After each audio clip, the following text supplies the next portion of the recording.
কৃষ্ণা রায়, প্রধান শিক্ষক, ফকিরগঞ্জ সরকারি প্রাথমিক বিদ্যালয়।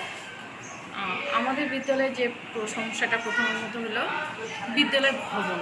আমাদের শ্রেণীকক্ষ, একটা ভবনের শ্রেণীকক্ষ খুব ঝুঁকিপূর্ণ অবস্থায় আছে। আমার খুব আতঙ্কের মধ্যে থাকি যে প্লাস্টার উপর থেকে খসে পড়ে, পানি পড়ে। ওটা আমাদের মাঠের সীমানা প্রাচীর নাই। সীমানা প্রাচীর থাকলে আমাদের দেখা যায় যে আমরা বিদ্যালয়ে কোনো ফুলের বাগান করতে পারি না। আর বাগান করলে দেখা যায় যে আমাদের গরু ছাগল প্রায় বাধা থাকে, মাঠটাও অপরিষ্কার হয়। আর বর্ষার সময় মাঠে পানি জমে। মাঠে যদি একটু মাটি ভরাটের কাজ করা যেত তাহলে আমাদের বর্ষার সময় পানিটা জমতো না বাচ্চাদের। আর আমাদের মেন রাস্তা থেকে আমাদের বিদ্যালয়ে আসার যে রাস্তাটা আছে সেই রাস্তাটা ভেঙে গেছে। যে আমাদের অটো বা মোটরসাইকেল যে কোনো বাচ্চাদের আসতেও অসুবিধা। এই মেন রাস্তাটা আমাদের সংস্কার করা দরকার। আবুল কালাম আজাদ, সহকারী শিক্ষক, ফরিদগঞ্জ সরকারি প্রাথমিক বিদ্যালয়। আমার বাড়ি এখানেই, আমি স্থানীয়। আমার স্কুলের পাশাপাশি যে অবস্থা আসলে তেমন ভালো নয়। এখানে মাঠে গরু ছাগল বাঁধে আর কি লোকজন, স্থানীয় লোকজন।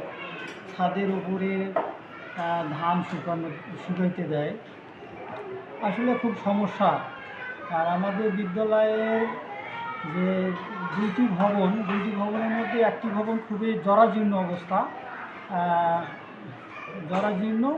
কিন্তু আর একটি ভবন আছে, এখানে দুটি শ্রেণীর মধ্যে একটাতে অফিস আর একটাতে ক্লাস হয়। আর ইতিপূর্বে যে আপা অনেক কথাই বলেছেন, এই আর কিছু আমি বলবো না। মানে করার জন্য হই আমরা। আর সমস্যা হচ্ছে এদের আছে অভিভাবকরা খুবই একটু অসচেতন। মানে দেখা যাচ্ছে যে আমরা যে বাড়ির কাজটা দিই এরা সঠিকভাবে বাড়িতে পড়ে না। আমরা কিন্তু যথেষ্ট আগ্রহ সহিত ক্লাসে শিক্ষককে পাঠদান করি। তো এদের যদি গার্জিয়ানরা একটু সচেতন হয় তাহলে আমরা পরেও আনন্দ পাই। বাড়িতে যদি পড়ে আসে একটু, তাহলে আমরাও মোটামুটি ভালো পড়াইতে করি আর কি।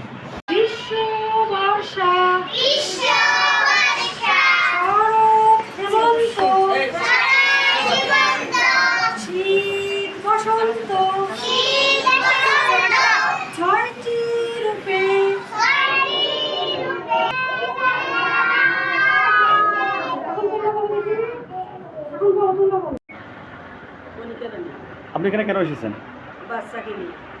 আচ্ছা, আপনার এই ভবনে যে বাচ্চাকে পড়াচ্ছেন, হ্যাঁ, পাঠদান করাচ্ছে, এখানে কলেজটা খসে যাচ্ছে, অর্থাৎ ঝুঁকিপূর্ণ ভবন, ভয় লাগে না আপনার? লাগে। তারপরেও আসি। এই ব্যাপারে কিছু বলেন, এই ভবনটা সম্পর্কে কিছু বলেন। ভবনটা খুব ভালো করা লাগবে, বাচ্চাদের দুর্ঘটনা ঘটতে পারে। যে সকল সমস্যা আমরা জানলাম, এই সকল সমস্যা সংশ্লিষ্ট কর্তৃপক্ষ করে দিলে আপনার এই বিদ্যালয়কে ঘিরে কী সম্ভাবনা রয়েছে একটু বলেন। এই সমস্যাগুলো সমাধান হলে আমরা উন্নত যেতে পারে। আমাদের বিদ্যালয়ে বাচ্চারা আসবে, তারা একটু ভালোভাবে থাকবে এবং তারা যে ঝুঁকির মধ্যে থাকে তাদের মধ্যে তো একটা ঝুঁকিটা থাকে, সেই ঝুঁকিপূর্ণ অবস্থা আতঙ্কটা থাকবে না, তারা ভালোভাবে পড়ালেখা করতে পারবে, আমাদের বিদ্যালয়ে উন্নতি হবে।